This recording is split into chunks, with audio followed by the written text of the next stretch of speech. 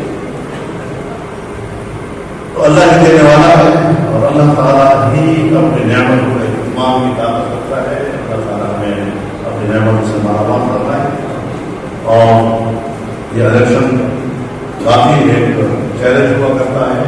اس کا اپنے کارکنوں کو بھی سمجھانا پڑتا ہے. ہمارے بہت سے ساتھی گھر میں بیٹھ رہتے ہیں, پتہ چلتا ہے کیا مسئلہ ہے کہ میں آیا تھا اسلام آباد آج آپ نے ملاقات کی, اب اس کے بدلے میں اتنی بڑی سزا دینا خدا کا خوف ہو جاتا ہے. اس کی قدر مدد اس سے آپ کو ملک پہ تبدیلی لانی ہے, آپ نے نئی حکومت بنانی ہے, اس سے ان کے نظام کو تبدیل کرنا ہے. یہ کوئی بدیا کی الیکشن تو نہیں ہے کہ مجھ پہ کسی کو فنڈ نہیں ملا تو میں آپ کو سے ناراض ہو جائے.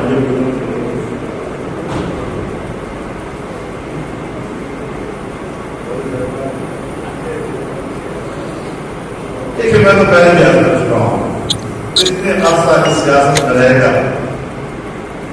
پھر فارم افیئر کمیٹی کا چیئرمین بن گیا, مسلسل خارجہ امور سے وابستہ ہو کر دنیا کو میں نے سمجھ لی, دنیا کے ایجنڈے کو سمجھنے کی کوشش. ایک ہمیں باہر کے دورے میں تھا, ایک ملک میں ہمارے اپنے جماعتی ساتھی کہیں سے پتہ چلا تو میرے پاس آئے, تو مجھے کہا کہ آپ کے اس دورے سے کیا فائدہ ہوگا پاکستان کو. میں نے کہا پاکستان کو فائدہ کہ میں سمجھوں اس مسئلے کو, اگر میرا اس حوالے سے دنیا کو سمجھنے میں کامیاب ہو جاتا ہوں تو میں سمجھوں کہ میں حکومتیں بڑی ہیں, ایک امریکہ, ایک رشیا اور ایک چائنا. امریکہ نے پاکستان کی امداد پر پابندی لگائی ہوئی تھی. 1995 میں ایک قانون انہوں نے مطالبہ کرایا کہ پریس کلب قانون کے حوالے سے, پریس کلب امینڈمنٹ, جس میں پاکستان کو پابندی لگائی. ہمارے وزراء گئے, بڑے بڑے لوگ وہاں گئے, باتیں ہوئی, واپس آ گئے. جب میں گیا تو میری میٹنگ جو ہے 2000 میں. اب جب میں وہاں گیا تو نفسیاتی چیزیں بھی تو ہوتی ہیں نا, تو جو ان کے وزیر خارجہ اور میرے درمیان میز پڑا تھا, اس میز پر ایک تو موسیقی کتاب ہے اور بہت سوال ہے اس کے نفسیات کے لیے. اس مسئلے پر گفتگو ہوئی, آپ یقین جانیں کہ 2-4 دنوں سے زیادہ ہمیں بات نہیں کرنی پڑی, اور وہ الفاظ میں ہم نے ان سے کہا کہ یہ قانون کسی قیمت پر پاکستان کے لیے قابل قبول نہیں ہے. ہم ہر مسئلے پر چشم پوشی بھی کر سکتے ہیں, تصاویر بھی کر سکتے ہیں, لیکن سلام کا سوال آئے گا تو اس پر کوئی بات اور جواب میں کہا آپ ہمیں اس بات کو کیا کرتے ہیں کہ ہم ایک نیا قانون لے آئے ہیں اور اس قانون کو بائی پاس کریں.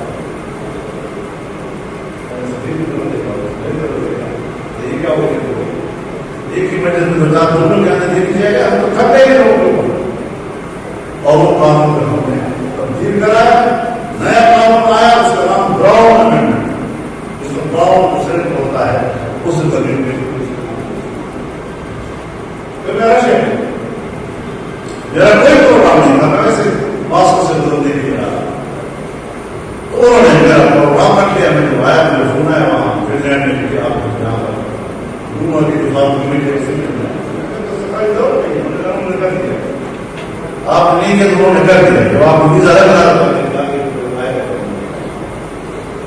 ہم ملے, کوئی 2-2.5 گھنٹے ہمارا مذاکرات ہوا. بڑے قلعے تھے ان کو پاکستان سے, افغانستان کی جنگ کے, اور سب کچھ پر ہم نے ان کو جواب دیے, ان کو ہم نے بالکل لاجواب کر کے خاموش. مجھے صدیق نے کہا یہ کہاں سے آپ نے باتیں سیکھی ہیں؟ ڈر ہو گیا کہ آپ وہ پوری دنوں میں گر گیا, 20-25 لوگ ہیں ان کو آپ کے ایک اکیلے بندے نے جب ان سے بات مکمل کی تو مجھے کہتے ہیں کہ ہم آپ کے مقابلے میں دنیا کے ساتھ, لیکن آج جو آپ نے ہم سے باتیں کی ہیں ہم اس کا نتیجہ اخذ کرنا چاہتے ہیں کہ ہم انڈیا پاکستان کے درمیان یکساں پالیسی اختیار کرنے کی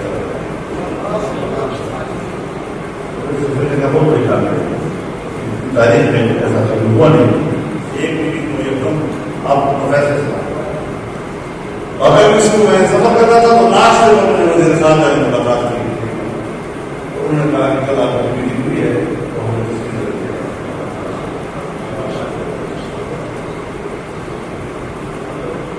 تیسری کو چاہتا ہے.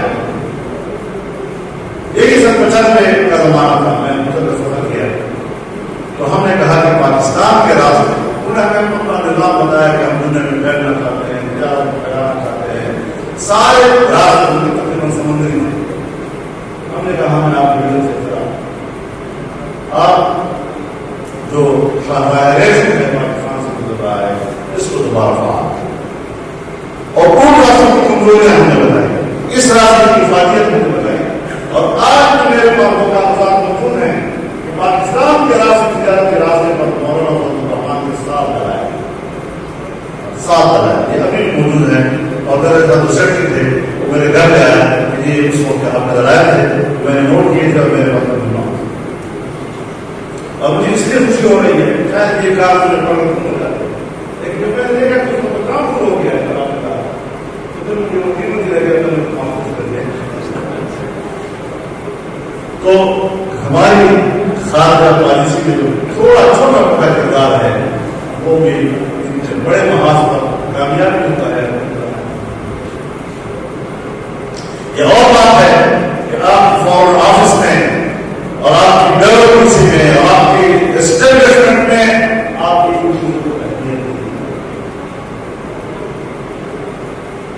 میں نے میرے لوگوں سے کہا تھا کہ آپ نے سے کام لیا ہے, یہ براؤن امریکن کا یہ کئی لوگوں سے ہے, آپ کو تصویر نہیں کرتے کہتے وہ بڑا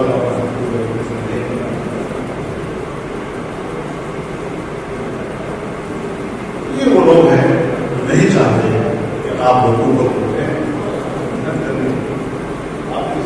محنت نہیں کرنا اپنے لیے اور اس نیت کے ساتھ کہ کچھ ہو جائے, چاہے اسٹیبلشمنٹ ناراض ہو, غیر کسی ہو, لیکن پاکستان کے ساتھ بیٹھے, اپنے وطن کے ساتھ بیٹھے, اپنے ملک کے ساتھ, اپنے تعلیم کے ساتھ, اپنے نظریے کے ساتھ ہم کھڑے ہیں اور وفادار رہیں گے اور اس کو ہم حقیقت کا جامع پہنا ہے. تو اس جذبے سے ہمیں کام کرنا ہے. ملک کی ترقی کے لیے امن بھی چاہیے اور معاشرت بھی چاہیے, دونوں کے لیے ہمیں اپنی کمٹمنٹ دینی ہے اور اس کے لیے وفادار رہنا ہے. اللہ تعالیٰ ہمارے اس عزیز کو محفوظ فرمائے اور ترقی کے راہ پر کام فرمائے.